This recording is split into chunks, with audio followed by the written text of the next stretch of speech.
سبيل الدموع سبيل مريح تنهدى يا صاحي كي تستريح وبث الدعاء.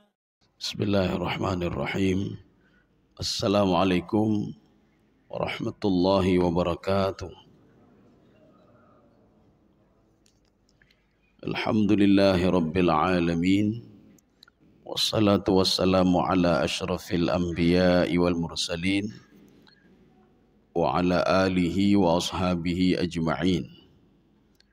رضيت بالله ربا وبالإسلام دينا وبمحمد نبيا ورسولا.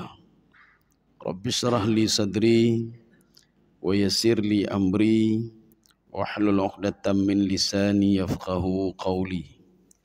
اللهم اجعل جمعنا هذا جمعا مرحوما وتفرقنا من بعده تفرقا معصوما. Kaum muslimin dan muslimat sidang jamaah subuh yang dirahmati Allah. Kita sudah memasuki ayat 25 surah Muluk. A'udzu billahi minasyaitonir rajim. Bismillahirrahmanirrahim. Wa yaquluna mata hadzal wa'du in kuntum shadiqin. Sudah dapat terjemahannya, Pak? Belum ya? Ya, coba diterjemahkan atau ya ini. Dan mereka berkata, kapan datangnya ancaman itu jika kamu orang yang benar? Ya, ini terjemahannya. Kapan datang ancaman itu jika engkau orang yang benar? Ini apa maksudnya? Ini sama seperti ini perkataan orang-orang kafir kepada Rasulullah dan orang-orang beriman. Jadi Rasulullah mengancam mereka, bukan mengancam sebenarnya, cuma memberitahukan saja atas perintah Allah. Kasih tahu mereka janji Allah itu akan datang. Apa janji Allah itu? Hari kebangkitan, hari kiamat, hari hisab, mahsyar itu ada, Pak. Makanya kita ketika membaca Al-Quran, Al-Quran itu salah satu petunjuk bayani, Pak. Petunjuk bayani bagaimana? Petunjuk yang memberikan informasi-informasi. Apakah informasi masalah dulu? Kalau kita istilahnya sejarah. Atau informasi sekarang. Atau informasi yang akan datang. Jadi makanya orang yang terus membaca Al-Quran, dia akan tahu setelah mati dia pergi kemana. Nanti di alam barzah dia lakukan apa. Jadi ada sebuah kitab yang dikarang oleh Imam At-Tabari. Itu judulnya Al-Hayatu Ba'dal Maut. Kehidupan setelah mati, Pak. Rupanya setelah dikupas di situ, kehidupan kita rupanya lebih dahsyat dibandingkan kehidupan dunia ini, Pak. Beliau mengambil rujukan semua di dalam Al-Quran dan hadis. Al-Hayatu Ba'dal Maut. Tapi kalau seorang tidak pernah membaca Al-Quran, dia tidak tahu setelah mati ini dia pikir mau kemana nih, Pak. Setelah mati berakhirlah semua kehidupannya. Kekayaannya habis, jabatan habis, semua habis. Dia tidak tahu setelah kehidupan ini ada kehidupan lain. Yang kehidupan itu tidak perlu bekerja lagi. Yang bekerja itu cuma di dunia saja. Ini semua digambarkan dalam Al-Quran. Makanya informasi Al-Quran itu akurat. Dan Al-Quran itu merupakan salah satu petunjuk bayani. Artinya memberikan informasi-informasi. Yang mau dengar ambil, yang nggak mau dengar ya terserah. Wa yaqulun, mereka mengatakan, mereka siapa? Orang-orang kafir. Ketika Rasulullah mengajak mereka kepada kebenaran, Rasulullah memberitahukan isi Al-Quran, mereka langsung mengatakan wa yaquluna mata hadzal wa'd. Jadi kalau kata Imam Syaukani dalam Fathul Qadir beliau, wa'dun itu apa? Yang Rasulullah janjikan kepada mereka. Kalau nanti kalian berbuat maksiat, nanti akan datang kemarahan Allah dan dimasukkan ke dalam neraka. Itu janji-janji yang diungkapkan Rasulullah. Yang diungkapkan Rasulullah itu merupakan pesan-pesan yang ada dalam Al-Quran. Ya. Maka kalau kita berdakwah itu saja, pesan-pesan Quran itu saja kita sampaikan. Beta tamah, beta kurang, Pak. Apa dalam hadis itu kita sampaikan. Enggak usah kita lebih-lebihkan, enggak usah dikurangi. Cuma itu saja. Jadi enggak usah mulu-mulu kita. Ini bagaimana susah, enggak usah mulu-mulu. Terserah dia mau dengar atau tidak dengar, terserah. Yang jelas kita itu cuma menyampaikan saja. Al-Quran ngomong begini, nak mau dengar, ya sudah. Sampai bengeh-bengeh kita nyoba. Kita enggak usah marah-marah. Kita enggak usah marah. Hek kata berita, hanai dengar, bacut tai dengar. Bit-bit urangnya. Itu bukan urusan kita. Kita memberitahukan saja. ada hari kiamat, hidup setelah mati. Tidak percaya? Ya sudah, tidak percaya. Nanti kamu akan lihat sendiri. Ya, ini, Pak. Cuma kita memberitahukan saja. Cuma ketika kita beritahukan, orang yang dengar itu, dia mengolok-olok. Ya. Kapan? Kiamat, boh pajang kiamat. Ya. Ini sama seperti kaumnya Nabi Nuh alaihissalam. Kaum Nabi Nuh alaihissalam ketika diajak dakwah, didakwahi, mereka mengambil kain menutup kepalanya. Kedih-kedih anu, diajak kedih. Kepala dia tutup. Kan pinyung, Pak, kan pinyung. Kalau pinyung kan kita agak ini dikit. Nyo icok ija itu ulai itu, Pak. Ya. Bagaimana membangkangnya kaum Nabi Nuh alaihissalam? Kita kalau ada orang berdakwah, orang dakwahi kita kadang-kadang hai dah dengar, Pak. Itu biasa, Pak. Tapi kalau orang tutup telinga, itu sudah mengolok-ngolok. Kalau orang tutup mukanya, sudah lebih daripada mengolok-ngolok. Begitu sabarnya Nabi Nuh alaihissalam. Padahal Nabi Nuh tidak memaksa mereka. Apa dakwah Nabi Nuh? Beliau cuma at-targhib, ini seperti yang ada dalam tafsir Ibnu Arabi, Pak. At-targhib, at-tarhib, itu saja. Memberikan motivasi-motivasi. Kalau kalian tidak mau diazab, maka beribadahlah. Kalau mau diturunkan hujan rahmat, beribadahlah. Nak mau ya sudah, kata Nabi Nuh. Kemudian at-tarhib, ya. Diberitahukan hal-hal yang kalau kalian nanti berbuat maksiat, maka akan turun hujan bala, tidak diturunkan hujan. Namun dengar ya sudah, ya, Pak. Kemudian yang kedua, zikruhum bi an'umillah. Nabi Nuh alaihissalam mendakwahi mereka dengan nikmat Allah, untuk mengingat-ingat nikmat. Coba kalian lihat hujan yang diturunkan dari langit. Siapa yang turunkan? Supaya menggunakan ini. Oh, nak percaya? Nak percaya, sudah. Coba lihat tanaman-tanaman. Siapa yang tumbuhkan? Apakah mungkin makhluk lain? Tidak mungkin. Mari kita menyembah Allah. Nak mau? Ya sudah. Ya sudah. Kemudian Nabi Nuh alaihissalam juga mengajak mereka untuk melihat bagaimana proses kejadian manusia. Itu inti dakwahnya, Pak. Cuma 3 inti dakwah beliau. Kita ini diciptakan dari yang tidak ada menjadi ada. Kemudian setelah ada kita mati. Kemudian dibangkitkan kembali. Itu saja dakwah Nabi Nuh alaihissalam. Cuma yang mau mendengarnya, dalam rentang waktu 950 tahun lamanya, itu cuma 83 orang. Berarti dalam 10 tahun itu, 1 orang. Dalam 10 tahun, Pak. 1 orang. 20 tahun, 2 orang. 950 tahun, dapat 83 orang. Berarti kalau kita berdakwah cuma 1 minggu, 2 minggu, dapatnya 1-2 orang, itu dah lebih banyak. Kalau dibandingkan dengan Nabi Nuh alaihissalam. Kemudian pada masa Nabi Muhammad SAW saja, Abu Jahal pernah mengatakan ke Rasulullah SAW, "Awi'tina bi'adzabin alim." Turunkan pertama hujan batu atau berikan azab kepada kami kalau betul ucapanmu ya Muhammad. Ketika itu Allah memberitahukan Nabi Muhammad, tenang saja Muhammad, dia akan mati pada perang Badar. Ya, Pak. Makanya Abu Jahal itu mati ketika perang Badar, Pak. Kemudian ada lagi seorang pemuda, siapa namanya? Walid Al-Mughirah. Ada satu lagi ya. Jadi dia minta kepada Nabi Muhammad Haris ya, Nadar bin Haris. Nadar bin Haris dia menantang Rasulullah SAW. Apa kata Nadar bin Haris? Ingkana, dia berdoa lagi kepada Allah, dia mengolok-olok Allah ya, Pak. Kalau betul puasa itu dari engkau, salat itu dari engkau, coba engkau azab saya sekali, ya, Pak. Rupanya sebelum dia naik ke atas kudanya sudah diazab oleh Allah Subhanahu wa taala. Ada yang mengatakan dia mati dengan kudanya. Ada yang mengatakan dia ketika naik kuda dia mati di situ, Pak. Kaum muslimin sedang jamaah yang dirahmati Allah. Jadi tugas kita menyampaikan saja, kasih tahu saja yang ada dalam Al-Quran. Beta tamah-tamah, beta tamah-tamah. Al-Quran mengatakan begini, ini mengatakan tidak percaya, ya sudah. Berarti tugas kita sudah selesai. Kita tidak dituntut lagi oleh Allah. Kenapa tidak engkau kasih tahu? Kenapa tidak kasih tahu? Ya. Wa yaquluna mata hadzal wa'd. Tapi kalau di dalam tafsir Jalalain, beliau mengatakan al-wa'du itu adalah wa'dul hasyar. Hasyar itu apa? Janji Rasulullah manusia itu pasti dibangkitkan. Kenapa alasan Imam Jalalain demikian? Karena banyak orang tidak yakin hidup setelah mati. Kalau mati dia yakin, Pak. Tanya kepada orang bodoh pun, kamu yakin mati? Dia yakin, Pak. Yakin dia mati, Pak. Buktinya ketika dia sakit, dia takut mati nanti. Oh, manyo kata sakit, no, tang mati, Pak. Tang mati. Dia tahu nih, Pak.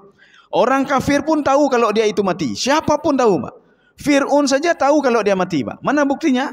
Ketika tenggelam itu dia mengatakan, nyo pasti kabeh, nyo mati ni. Maka supaya jiwa saya tenang, dia mengatakan, amantu bi Rabbi Musa wa Harun. Saya beriman kepada Tuhan Musa. Saya beriman kepada Tuhan Bani Israel. Ya, Pak. Dia tahu mati, bukan tidak tahu. Cuma banyak orang yang tidak yakin setelah mati dibangkitkan kembali. Ini yang tidak yakin, Pak. Kenapa tidak yakin?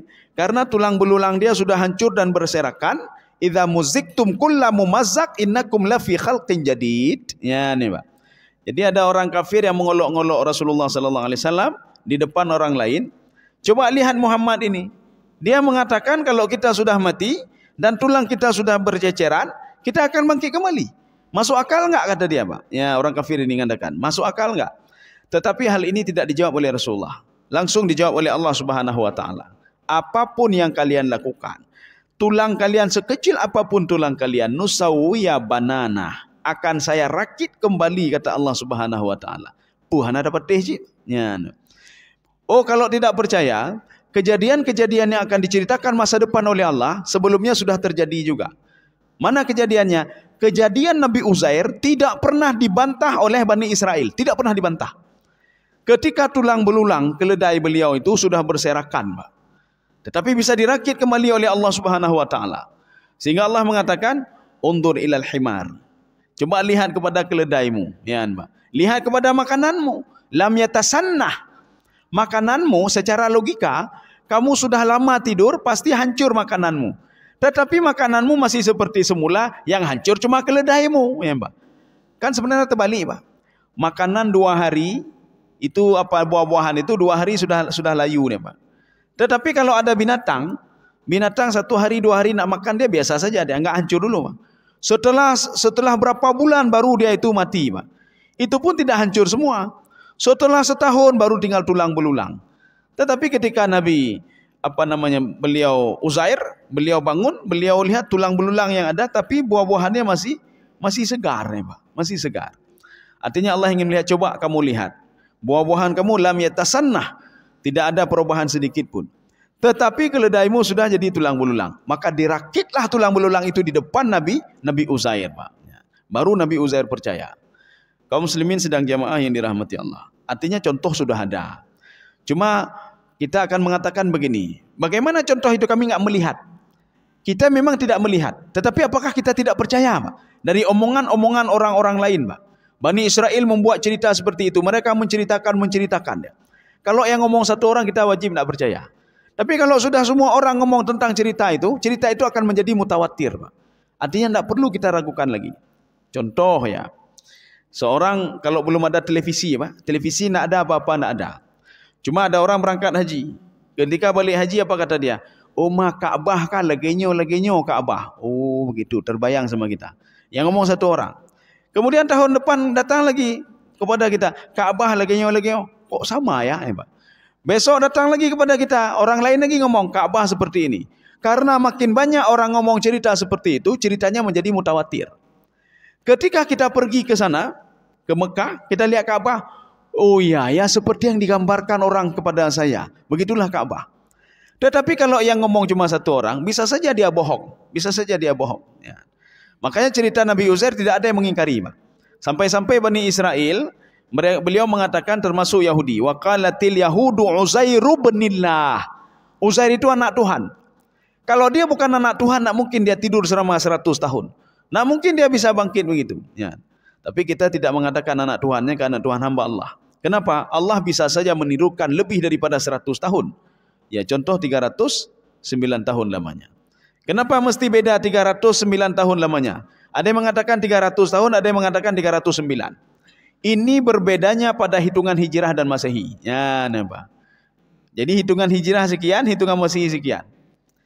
Kaum muslimin sedang jamaah yang dirahmati Allah. In kuntum sadiqin. Ya, nampak. Ini huruf syarat ini namanya. Ini tuh huruf syarat.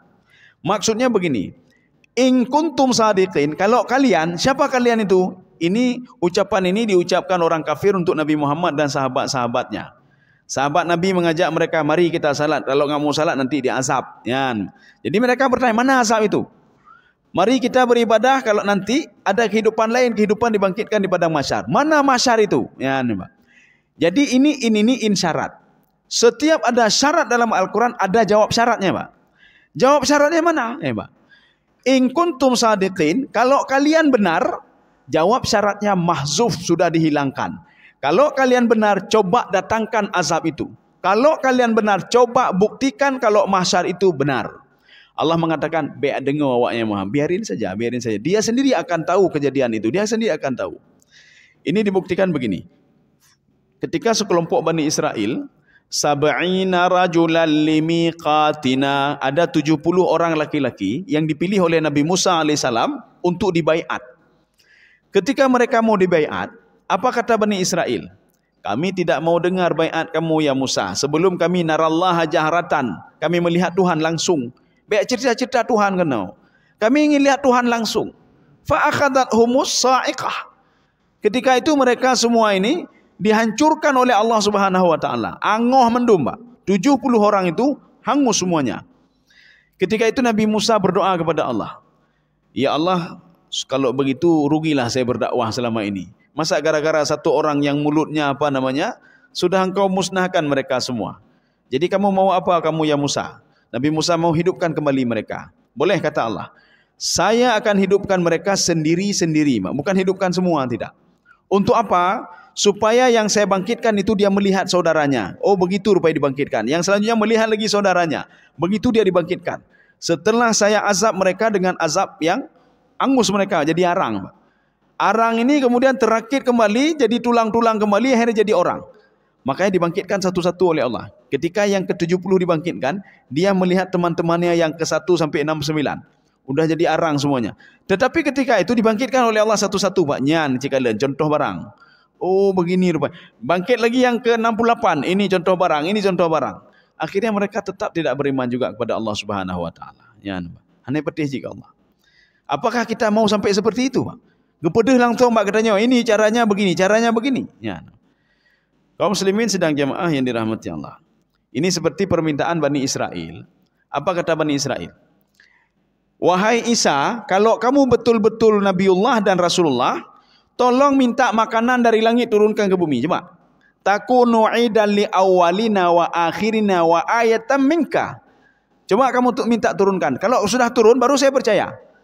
Takunu idan li awwalina. Ini merupakan hari raya kami. Wa akhirina, yang pertama dan terakhir. Ya, coba kamu minta. Akhirnya Nabi Isa minta kepada Allah. Ya Allah, anzil alaina ma'idatan minas sama. Turunkan makanan dari langit. Ya, Pak. Apa jawab Allah? Saya turunkan. Tetapi dengan syarat. Kalau mereka setelah saya turunkan mereka tidak beriman juga, akan saya azab mereka, azab yang lebih dahsyat dari azab penduduk dunia. Mau? Terkejut Nabi Isa AS. Oh, hana je deh Allah. Baik mentau. Saya yakin mereka tetap tidak beriman juga. Ya, saya yakin mereka tidak beriman. Makanya jangan kamu minta itu. Jangan kamu minta. Ini seperti Nabi Muhammad SAW. Beliau itu diminta oleh kafir Quraisy hal-hal yang tidak masuk akal. Bagaimana tidak masuk akal? Ya Muhammad, kalau kamu Nabi dan Rasul, bulan yang di atas kepala kita coba belah jadi 2. Kipan bulan dah belah kedua, Mbak. Engkau nurung, Mbak. Coba bulan kamu belah menjadi 2. Kalau terbelah menjadi 2, kamu Nabi. Nabi Muhammad berdoa kepada Allah. Rupanya betul, bulan itu terbelah menjadi 2, Pak. Bulan kan 1, tapi terbelah menjadi 2. Di tengah-tengahnya nampak Jabal Kubis. Bulannya 2. Apa kata kafir Quraisy? Ini kan sihir ini. Nyan, Pak. Hanai patih, Pak. Tetap tidak percaya.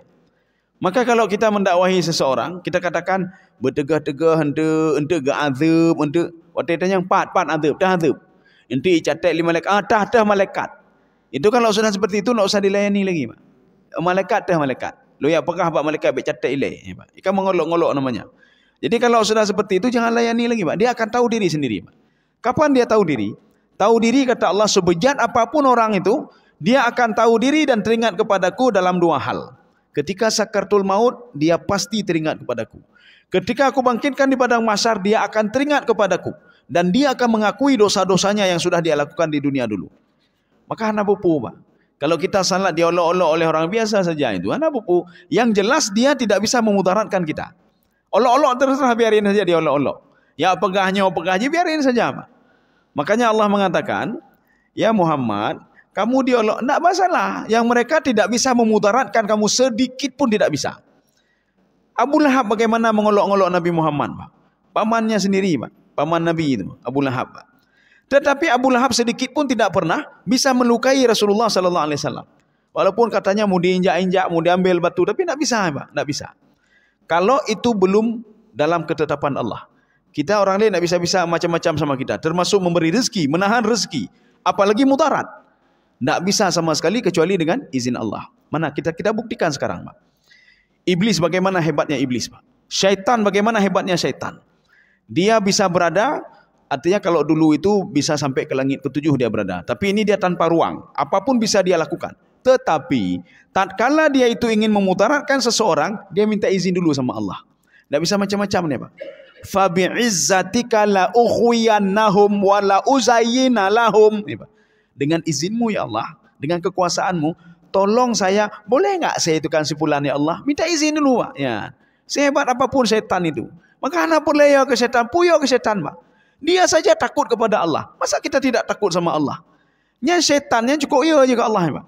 Bahkan di dalam tafsir Al-Qurtubi, syaitan itu dia paling takut ketika diturunkan surah Al-Fatihah.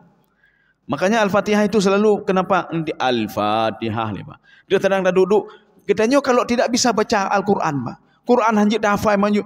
Al-Fatihah saja paling enggak sedang duduk-duduk. Al-Fatihah. Bismillahirrahmanirrahim. Alhamdulillahirabbil. Itu salah satu kata Imam Al-Qurtubi yang ditakuti oleh iblis, Pak. Kenapa ditakuti oleh iblis dan setan? Di situ ada ba mulasakah namanya. Bismillahirrahmanirrahim. Itu ba mulasakah namanya. Atau ba lasik namanya, Pak. Lasik itu dalam bahasa Arab, itu kita ambil sesuatu, kita lem, kita tempel. Mana kita tempel, Pak, dia akan melekat selama-lamanya. Dia itu kalau kita baca bismillah, Allah akan terus dekat dengan kita, yang membuat iblis dan setan takut sekali, Pak. Ya. Makanya kalau ingin buka pintu, mengunci pintu, bismillahirrahmanirrahim. Bismillahirrahmanirrahim. Mau apapun, bismillahirrahmanirrahim. Itu yang lafaz yang ditakuti oleh setan. Walaupun ini ada dua tafsiran. Ada yang mengatakan ba itu ba ilsak. Ada mengatakan ba itu dalam tafsir Al-Baydawi, al-ba'u yadullu ala tabarruk. Tabarruk itu apa? Berkah. Kalau kita ingin keberkahan, baca suatu bismillah. Kita ingin keberkahan, pergi kantor, bismillah. Kalau kita ingin keberkahan sambil naik kendaraan, bismillahirrahmanirrahim. Yang pertama, setan tak bisa macam-macam kepada kita. Yang kedua, keberkahan akan terus bersama kita. Ya. Kaum muslimin sedang jamaah yang dirahmati Allah. Ya, ini in kuntum sadiqin, ya. Sekarang kita lanjut lagi. Qul innamal ilmu indallahi wa innama ana nadhirum mubin. Ya, ini kita bagi-bagi dua kelompok, ya. Kelompok yang pertama, qul innamal ilmu indallah. Satu. Yang kedua, wa innama ana nadhirum mubin. Ini soalnya innamanya ada dua di sini, Pak. Innamanya ada dua. Kita terjemahkan dulu, ya. Katakanlah sesungguhnya ilmu dalam kurung tentang hari kiamat itu hanya pada sisi Allah. Iya. Innama itu di dalam kajian balaghah ini namanya huruf hasar. Hasar itu batasan. Batasan artinya tidak ada yang bisa, tidak ada yang tahu, tidak ada yang bisa, hanyalah, itu maknanya, Pak. Contoh, sehebat apapun dunia ini, saya punya jabatan, saya hebat, saya bisa terbang dengan jet pribadi kemana saja kita inginkan. Innamal hayatud dunya la'ibu wa lahwun wa zinatun wa tafakhurum bainakum wa takathurum fil amwali wal aulad. Yang cuma dapat cuma 5 saja kita, Pak. Sehebat apapun dunia ini, yang kita dapat cuma 5 saja. Maka inilah yang Allah katakan, dunia itu kan sedikit sekali, kecil sekali, Pak. 5 dari hal yang banyak sekali, kita cuma dapat dunia 5. Apa yang pertama? Innamal hayatud dunya, sehebat apapun kita, punya mobil pribadi, jet pribadi, rumah pribadi, pulau pribadi, semua punya kita, Pak. Apapun kita miliki, cuma tidak lebih dari 5 hal. Innamal hayatud dunya la'ibun. La'ibun main-main saja. Bagaimana main-main? Kita punya pulau pribadi, kita pergi ke Bali, kita pergi ke sana. Itu saja, Pak. Setelah itu meninggal dunia, habis. Pulau-pulau icok ligau. Ya, nampak. Hanya main-main saja, senda gurau saja. Yuk ke rumah saya, kita makan-makan, ketawa-ketawa. Setelah itu meninggal dunia, icok ligau cik, Pak. Ya, laibun namanya. Oh, kita punya kapal pesiar hebat, Pak. Kita bisa naik berapa tahun bisa naik kapal pesiar itu? 10 tahun. 20 tahun kita bisa naik. 30 tahun. Tak pernah tertoton najujit cin, Mak, meninggal dalam kapal pesiar.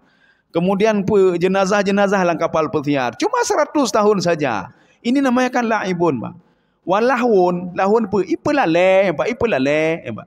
Baik tak pernah haji-haji, Pak. Seorang kalau sudah ada HP dia, ya, ipelale dengan HP kalian dia kalian jim, maka potipluh lego, Pak. Ipelale, Pak, ya. Padahal dia bisa buat hal yang lain. Ini kerjaan kantor nak siap, itu nak siap, semua nak siap. Gara-gara HP di tangan dia, Pak. Kayak pelalai, Pak. Gara-gara dia ngurus proyeknya, nyo bagi bang proyek lo, haji kata kait, Pak. Yang lain tidak dia laksanakan. Ipu lalai, Pak. Cuma pelalai saja, lain nak ada, Pak. Ipu lalai dia, jak ke dia kalalai. Oh, mana tak tete wate ya, Pak. Kehidupan dunia cuma itu saja dua. Laibun walahun, wazinatun. Zinatun itu apa? Cuma hiasan saja, Pak. Hiasan apa? Saya punya mobil mewah, saya punya ini, saya punya itu, ya. Hiasan saja. Atau rumah mewah kita hias, Pak. Nyosang payah tak cat warna meh 3 rumah. Ya, nih, Pak. Kagak cat meh. Idul Fitri akan datang, sang nak cocok le meh. Cat puji, cat perak 3 go. Ya, nih, Pak. Kagak cat perak le, Pak. Lebaran yang akan datang lagi, sang nak mungkin sang dah cat putih 3 go je. Ya, nih, Pak. Bahir rumah sakit mentang, bacu 3 go, Pak. Habis kecek putih mandung tangan nak cocok le, tak cek hitam je lagi Hajar Aswad nembak. Kagak cek hitam nembak. Artinya itulah kehidupan dunia. Gewa rumah ke tanam pe gepudak kursi, Pak. Oh nyo laga.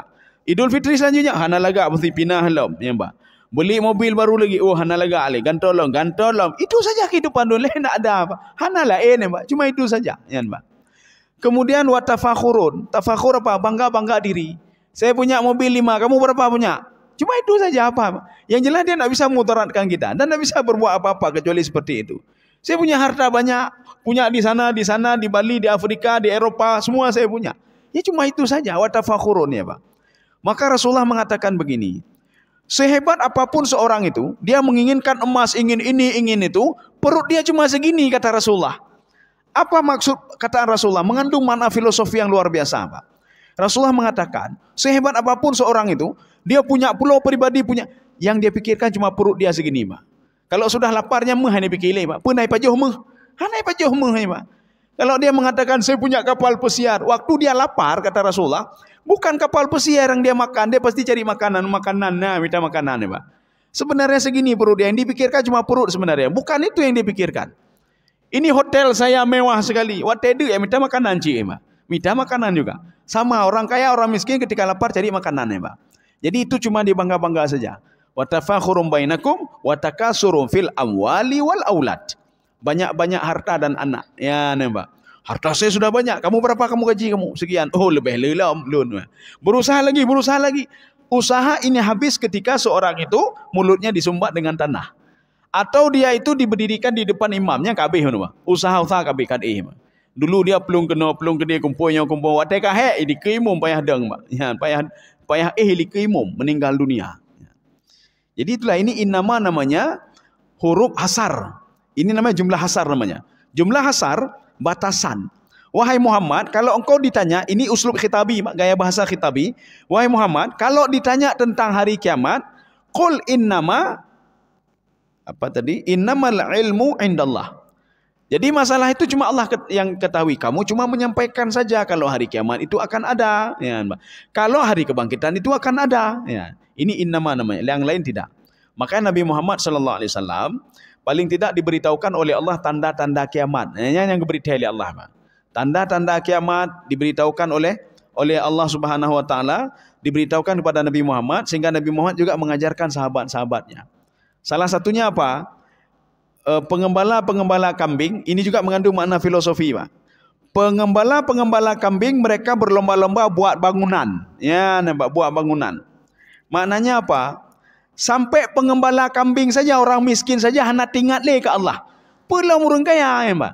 Urang gatin hana tingat le ke Allah, pelang urang kaya. Ini maknanya.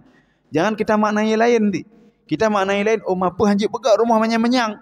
Kiban le Islam hana gebi pegak rumah menyang-menyang, Pak. Kita kan ingin maju juga seperti orang lain. Bukan itu maksudnya. Artinya pengembala kambing saja yang dia sengsara itu hana tinggal lagi ke Allah. Apalagi orang-orang kaya, Pak. Lebih-lebih mereka enggak kenal lagi pada Allah. Nyo tanda-tanda kiamat tadi, Pak. Tanda-tanda kiamat. Itu belum lagi yang Rasulullah katakan nanti. Zina itu sudah ada di mana-mana, Pak. Korupsi sudah ada di mana-mana. Mereka menghalalkan semua cara. Ya, Pak. Artinya bertiga ke pancu juga, Pak. Bertiga ke pancu.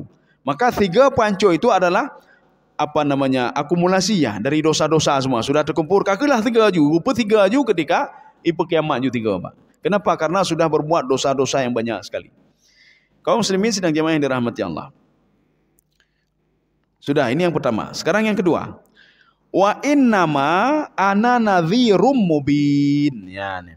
Coba diterjemahkan. Dan sesungguhnya aku hanyalah seorang pemberi peringatan yang menjelaskan. Ya, ini sebenarnya bahasa Indonesianya itu kurang tepat itu, Pak. Ya. Bahasa Indonesianya kurang tepat. Ini begini, ini kalau bahasa awam ya, bahasa awam. Bahasa awamnya begini. Muhammad katakan kepada mereka, tugas saya cuma memberitahukan tentang kiamat saja, memberitahukan tentang hari kebangkitan saja, itu saja. Ya, itu bahasa awamnya, Pak. Jadi artinya Nabi Muhammad SAW cuma memberitahukan kalau kalian buat maksiat akan datang murka Allah dan mengazab kalian. Kalau kalian berbuat maksiat, nanti ketika kalian mati dan dibangkitkan akan dimasukkan ke dalam neraka. Itu saja Muhammad katakan kepada mereka. Kalau mereka minta penjelasan tentang hari kiamat, ya, tidak mungkin kita jelaskan hari kiamat itu bagaimana. Nanti dia akan tahu sendiri. Maka kiamat itu kan dibagi dua. Ada kiamat kecil, ada kiamat besar. Maka Rasulullah mengatakan, kematian kamu adalah kiamat bagimu. Maka katanya meninggal dunia itu adalah kiamat bagi kita, Pak. Kenapa kiamat bagi kita? Kita akan melihat langsung siapa yang akan mencabut nyawa kita. Inilah yang Imam Ghazali katakan di dalam kitab beliau Ihya Ulumuddin. Bedanya orang yang hidup dengan orang yang mati, apalagi mau meninggal dunia. Bedanya apa? Inkashafat anhu haqa'iq al-ghaibiyah. Hal-hal gaib akan nampak semua sama dia. Kita kalau dulu cuma mendengar saja dalam Al-Quran, ladaihi raqibun atid, ma yalfidhu min qawlin illa ladaihi raqibun atid. Apapun yang keluar dari mulut kita dicatat oleh raqib atid. Hana roh kalian raqib atid, hana deh, Mbak. Tapi ketika kita sakaratul maut, mandum deh, Mbak, mandum deh. Waktu detik-detik kita mau meninggal dunia, raqib nampak, atid nampak. Kemudian malaikat hafadzah, yang ada 8 hafadzah itu semua nampak. Makanya perhatikan, Mbak, kalau tidak percaya. Tapi kita jangan apa ceroboh, artinya kita perhatikan betul-betul orang yang mau meninggal dunia, dia pandangannya kadang-kadang dia lihat ke kiri, dia lihat ke kanan, dia lihat ke atas, dia lihat ke depan. Kadang-kadang ketakutan ya, Mbak, ketakutan. Ada apa dengan dia? Dia bisa melihat apapun yang tidak bisa kita lihat, Mbak. Termasuk dia bisa melihat malaikat yang mencabut nyawanya. Karena nanti ada 2 kelompok. Ada 2 kelompok malaikat. Apakah kelompok malaikat naziat atau kelompok malaikat nasyitat? Kalau yang datang kelompok malaikat naziat, dia ketakutan luar biasa. Bahkan ada yang berteriak, Pak. Coba perhatikan orang yang sakaratul maut. Ketika dia berteriak, berarti yang datang adalah malaikat naziat. Naziat itu apa? Sekelompok malaikat yang mencabut nyawa secara paksa, Pak. Kenapa paksa? Karena dia tidak mau keluar. Tidak mau keluar.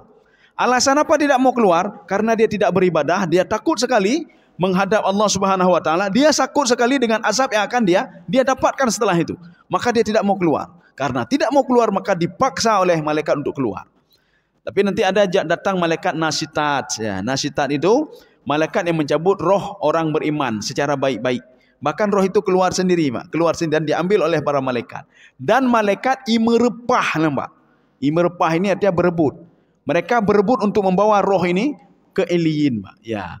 Dan kalau kita termasuk roh yang baik, ketika roh ini dibawa sampai langit pertama, disitulah kita bisa tahu di mana langit pertama, Pak. Ya, Pak. Kita baru terbayang. Oh, kena rupanya Nabi Muhammad waktu Mi'raj. Ya, Pak. Itu baru tahu kita, Pak. Maka kalau ingin baru mau tahu, berdoa cepat-cepat meninggal, Pak. Berdoa kepada Allah, ya Allah, nak mati lu bakal pacut ni, Pak. Bakal pacut, berdeh malaikat. Tapi menyohan nabu tapu-tapu baik-baik berdoa, Pak. Nyokai itrom li malaikat ni, Pak. Jadi artinya apa? Kita berdoa kepada Allah, ya Allah, lun mehut lun kala ni Allah nya. Dah berdoa kepada Allah. Ya Allah, nak mati lun dalam keadaan husnul khatimah. Maka ketika itu dalam hadis itu, ketika rohnya dibawa ke atas, tidak ada langit yang tidak terbuka dari langit pertama sampai langit ke-7. Dia itu ta'zim terhadap roh ini, Pak. Menghargai dan menghormati roh ini, Pak. Dan tidak ada malaikat, satupun malaikat yang tidak mengucapkan, ya Allah, ampuni roh ini, Pak. Maka kita akan mendengar nanti, Pak. Kalau kita tidak percaya. Misalnya orang berkata, hana patih kakak. Baik dah mendawang orang lagi, Pak. Hana kakak hendak. Nekalan kedua dosa katul maut. Nekalan kedua ketika roh dibawa ke atas ini, Pak. Semua malaikat mengatakan, ya Allah, ampuni dia. Sampai ke langit ke-7. Sampai langit ke-7, roh ini dilepas dan roh ini sujud di depan Allah Subhanahu Wa Taala. Ketika itu Allah mengatakan kepada para malaikat, bawalah roh ini ke sebuah tempat. Ya, Pak. Tempat inilah yang dikatakan yang doa malaikat itu, Allahumma ja'al qabrahu sab'ina zira'an fi sab'ina zira'an. Jadikan kuburnya itu, maksud kubur apa? Kubur itu pintu. Bek dah fikir tinggal di sini kan bek talah ni pak. Bek dah fikir tinggal di sini ni pak. Nya waktu tak kala urang lang kubur paknya, rumah katnya pecik begah raya. Dan ubut lega rumahnya paknya. Kubur je ubut lega. Itu pintu masuknya segitu. Ketika kita masuk itu luasnya luar biasa. Kita ketika masuk pintu masjid, pintu cuma segini. Waktu masuk ke dalam, luah lega, nasi dalam lega paknya. Itu kuburan itu pintu masuk. Kalau ingin masuk ingin berada di alam itu, itulah pintu masuknya, Pak. Pintu masuknya itu kuburan. Kaum muslimin sedang jamaah yang dirahmati Allah. Maka di situ akan nampak semua, Pak. Ya, akan nampak semuanya. Jadi nampak siapa malaikat yang selama ini terus mendampingi kita, Pak. Setiap manusia itu ada 8 malaikat, Pak. Ada 8 malaikat yang mendampingi kita, Pak. Dan ada 2 malaikat raqib atid. Berarti semua ada 10. Ini versi tafsir Ibnu Abbas. Maka jangan pernah takut. Takut apa kita, Pak? Ya. Maka Nabi Muhammad SAW ketika perang Badar, ketika perang Khandak, para malaikat memberikan motivasi kepada Nabi Muhammad. Ya Muhammad, terus ya Muhammad, terus Muhammad. Sehingga mereka ini gara-gara motivasi itu ketika perang Badar kan mereka menang, Pak. Kemudian begitu juga ketika semangat sekali mereka perang Khandak, walaupun tidak terjadi perang Khandak itu, Pak. Kenapa? Pasukan musuh sudah diobrak-abrik oleh Allah Subhanahu wa taala. Ada 10.000 pasukan Abu Sufyan yang diobrak-abrik dan lari kocar-kacir mereka, Pak. Tidak jadi perang Khandak. Kaum muslimin sedang jamaah yang dirahmati Allah. Kita lanjut, Pak. Wa innama ana nadhirum mubin. Apa makna nadhir? Nadhir itu dalam Al-Quran ada berita baik, ada berita jelek. Berita baik namanya Bashir, berita jelek namanya nadhir, ya Pak. Maka PPB nadhir, Pak. Nadhir, ya nadhir. Artinya apa? Berita jelek, ya Pak. Bashir berita bagus, ya Pak. Tapi kalau ya nasir ya boleh. Nasir. Nasir itu penolong. Tetapi kalau nadhir, ya, nadhir itu berita jelek artinya, Pak. Ya, berita jelek.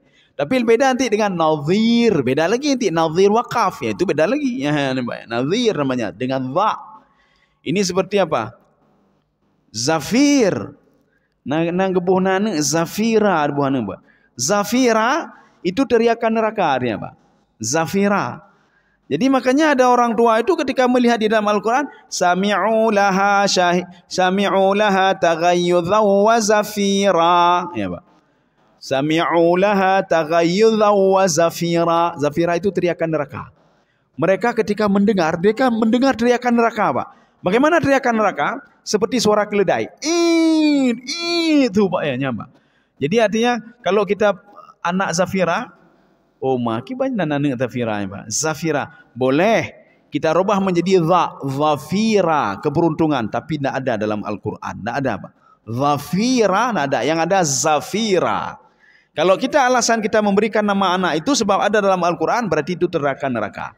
Kalau kita ingin merubahnya menjadi zafira, bukan za, itu keberuntungan, tapi tidak ada dalam Al-Quran. Ya. Kaum muslimin sedang jamaah yang dirahmati Allah. Ini nadhiru mubin. Mubin itu artinya saya kan benar-benar cuma mengajak kalian saja untuk meninggalkan maksiat. Kalau kalian buat maksiat maka nanti akan seperti ini. Kalau kalian mencuri maka akan seperti ini. Kalau kalian berzina maka akan seperti ini. Itu saja yang saya beritahukan. Kasih tahu itu ya Muhammad SAW. Tugasmu cuma itu saja. Kasih tahu yang berita-berita jelek. Ya. Kita lanjut lagi. Falamma ra'auhu zulfatan si'at ujuhul ladzina kafaru. Ini agak panjang sedikit. Wa qila hadzal ladzi kuntum bihi tad'un. Karena panjang, maka kita kita potong-potong dulu. Ya, satu-satu dulu. Falamma ra'auhu, ya itu dulu. Coba baca. Ya, sudah. Ketika mereka melihat azab. Azab yang dimaksud ini ada berapa macam, Pak? Yang pertama, hina sakratul maut. Waktu mereka melihat azab itu ketika sakratul maut. Satu. Ada yang mengatakan ketika mereka melihat azab kapan? Ketika dibangkitkan di padang mahsyar. Dua. Yang dimaksudkan falamma ra'auhu ketika mereka melihat neraka, Pak. Ya. Jadi sama-sama azab sebenarnya. Tatkala mereka langsung melihat, ini kenapa kalimatnya dengan ra'a? Ra'a itu melihat dengan mata kepala langsung. Makanya nanti ada ru'yah hilal. Melihat hilal bulan dengan mata kepala, bukan menebak-nebak, tidak, bukan sistem kalender atau apa, tapi melihat dengan mata kepala. Ini begitu juga. Ketika dia melihat azab dengan mata kepala dia, Kita nak usah jauh-jauh, Pak. Karena ada orang tidak yakin kepada hari kebangkitan. Kita nak usah jauh-jauh karena ada orang tidak yakin kepada neraka. Kita sakatul maut saja pegangan kita, Pak. Ketika seseorang melihat sesuatu ketika sakatul maut, ya, baru dia itu, ya ini hu azab, Pak. Ya, kalau dalam tafsir Jalalain al-azab. Zulfatan si'at. Ya, coba dibaca lagi, Pak. Zulfah itu. Ini sebenarnya satu paket ini, Pak. Falamma ra'auhu zulfah. Zulfah itu tatkala dia melihat azab dekat sekali dengan dia. Ya, sudah dekat. Jadi di mana azab dekat? Azab dekat ketika sakaratul maut itu azab dekat. Makanya orang ketika kakinya satu di dunia, satu lagi sudah masuk akhirat, dia bisa melihat semua yang tidak bisa kita lihat. Kalau tidak percaya, ya, Mbak. Ini nanda petih, Pak. Ada orang sakaratul maut, coba dia ajak dialog dia, Pak. Kita ngomong, dia kadang-kadang enggak hanya perumahan tanya, Pak. Dia ngomong sendiri, Pak. Dia ngomong sendiri. Kadang-kadang dia melihat sesuatu hal yang tidak kita lihat. Kita ajak lagi dialog, tapi nak nyambung, Pak. Dia nak nyambung. Kadang-kadang dia ketawa sendiri. Kadang-kadang dia menangis. Ini membuktikan dia itu sudah berada di alam lain, Pak. Dia berada di alam yang tidak bisa kita deteksi. Ya, Pak. Inilah namanya falamma ra'auhu zulfatan. Ketika dia melihat azab itu, makin dekat dengan dia, kematian makin dekat dengan dia, apa yang terjadi? Ujuhui si'at wujuhuhum. Ya, coba dibaca. Buram. Kalau di sini si'at itu adalah iswaddat dalam tafsir Jalalain, mukanya hitam. Apa maksud muka hitam? Ini sebuah makna kinayah. Contoh lain lagi. Si fulan itu mukanya memerah. Makna memerah apa? Malai. Ya, nampak. Kan berarti mirah muka dah gecet warna mirah ke? Nampak salah ni, Pak. Si'at ujuhul ladzina kafaru, mukanya hitam. Orang ke hitam gimana hitam lah muka, memang berhitam orang, Pak. Ya, Pak. Jadi orang ini adalah sebuah makna kinayah. Makna kinayahnya apa? Mukanya merah berarti dia malu sekali. Mukanya hitam, ya, nampak. Itu dia takut sekali rupanya, Pak. Dia takut sekali.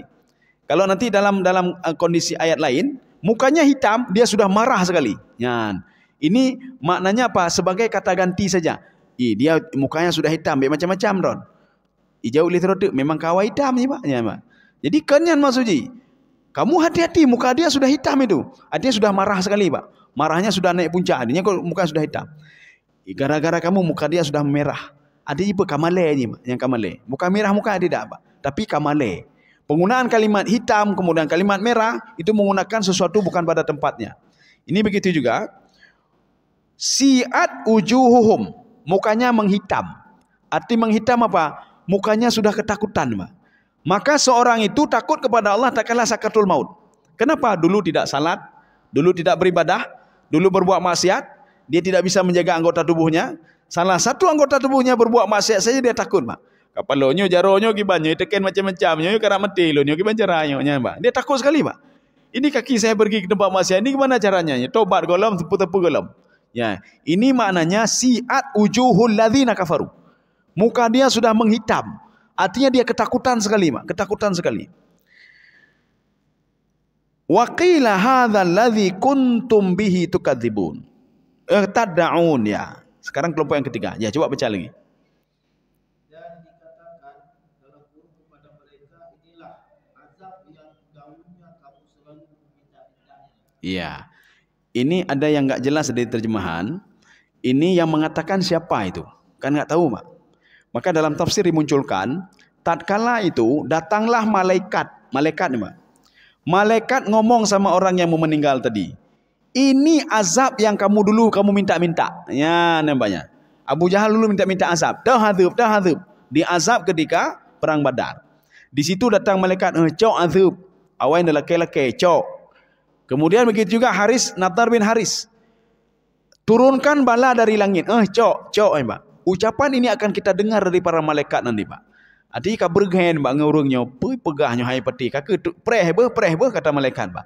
Ketika azab itu datang, cok. Nyo yang tad'un. Tad'un itu maknanya ada dua. Yang pertama tad'un, kalian berdoa. Karena berasal dari kalimat da'a yada'u. Tad'un. Yang kalian minta-minta selalu. Satu. Makna yang kedua tad'un tasta'jilun. Ya, nampak. Sehingga kita namanya untuk buka puasa itu ta'jil. Alih pandai kalimat ta'jil yang banyak.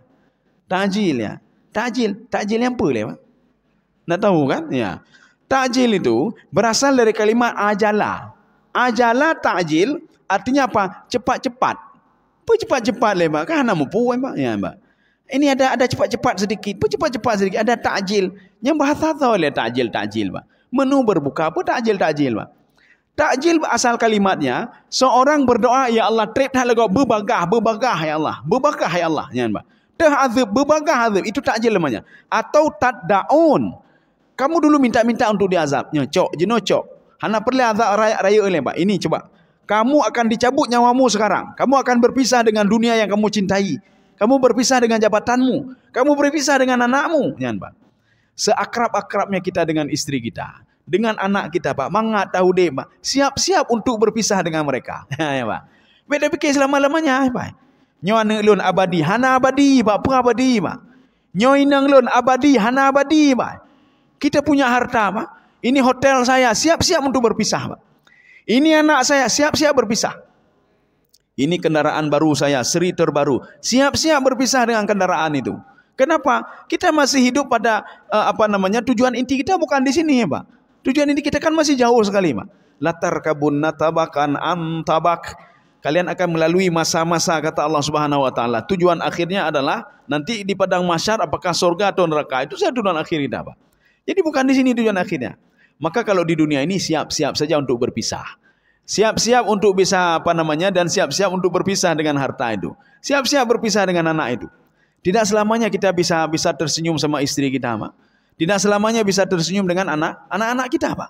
Anak kita ada 3, siap-siap berpisah jadi 2 nanti, jadi 1, bahkan 3 hilang. Dengan istri siap-siap berpisah, Pak. Oh ini lun selamat. Tidak, Pak. Siap-siap berpisah. Kalau bukan dia duluan, kita duluan. Ya, Pak. Ini namanya tada'un. Maka baik laki-laki ada. Baik laki-laki, Pak. Kita jalani saja hidup ini. Jalani saja. Jalani perintah Allah. Tinggalkan apa yang dilarang. Itu saja, Pak. Ya. Kalau konsep bahagia. Konsep visi misi kita itu saja 2. Mau diuji dengan perintah. Diuji dengan itu saja. Apakah ujian itu bil khairi dengan kebaikan. Atau bisyarri. Atau dengan kejahatan. Kita diberikan harta yang banyak itu diuji, Pak. Baik tapi kepo, Pak. Kita diberikan sakit juga diuji, ya, Pak. Semua ujian. Maka ujian dengan kebaikan atau ujian dengan keburukan. Yang jelas kita nikmati saja hidup ini, Pak. Nikmati saja, Pak. Baik, mekeruk li muka, Pak. Katutah. Tutah le, Pak. Memang tutah sebenarnya hidup ini, Pak. Tapi kalau kita mau dekat dengan Allah, hana tutah dek, Pak. Nak susah, Pak. Kita mau tawakal sama Allah, hana tutah dek, Pak. Yang buat susah itu kita sendiri, Pak. Yang buat susah kita sendiri. Kenapa saya begini? Kenapa? Ya katutah kayaknya. Yang bukan tutah drog ya, Pak. Ya, Pak. Padahal hidup ini tidak susah. Ambil wuduk kita salat. Apa susahnya, Pak? Apakah ada orang yang beribadah mati gara-gara ibadahnya? Tidak ada, Pak. Tidak ada. Bukan yang meninggal. Gak nyangka gasin meninggal lah gara-gara dermawan. Ana yang Pak. Bukan yang gara-gara tahajud tapi angka lagi yang meninggal kan. Ana yang Pak. Jadi jalani saya perintah Allah. Tinggalkan apa yang dilarang oleh Allah. Nikmat sekali hidup itu, Pak. Ya, dunia akhirat kita akan dapat. Kaum muslimin sedang jamaah yang dirahmati Allah. Honyo, kajit. Ya, sudah. Berarti nanti pertemuan besok pagi kita akan habiskan surah ini dan kemudian minggu sekali lagi kita masuk surah At-Tahrim. Jadi mudah-mudahan ada manfaatnya bagi saya sendiri dan jemaah sekalian. Subhanakallah bihamdika asyhadu an la ilaha illa anta astaghfiruka wa atubu ilaik. Assalamualaikum warahmatullahi wabarakatuh.